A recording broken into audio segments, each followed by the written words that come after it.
जय श्री जगन्नाथ। आज बैशाख मासर शुक्लपक्ष एकादशी। यही एकादशी रे हेउ बा अन्य कौनसी व्रत हेउ जो आपणकर अन्न भोजन निषेध, सही व्रत रे आपण सागुपणा पी पारिबे। ठाकुरंक पूजा करने समय आपण जहाँ सब फलमूल भोग लगे जो फल आपण चकटी पारिबे जेमती कदली, आंब, आंबर चोपा बाहर करी आंब को चकटी पारिबे, सही समस्त फल को आपण चकटी देबे।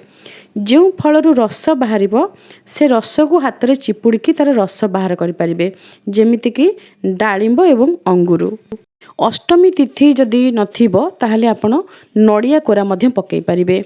महू एवं गुड़ नचेत मिश्री गुंड आपण सागुपणा रे पकेबे।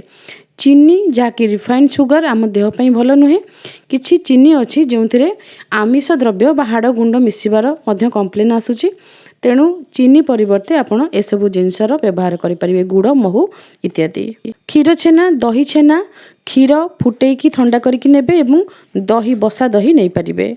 फल को काटिकी किंबा चकटिकी बा सेतु रस बाहर करिकी सेतिरे क्षीर, छेना, दही इत्यादि पकेबे। ता सहित निर्माल्य तुलसी बा बेलपत्र पकेबे।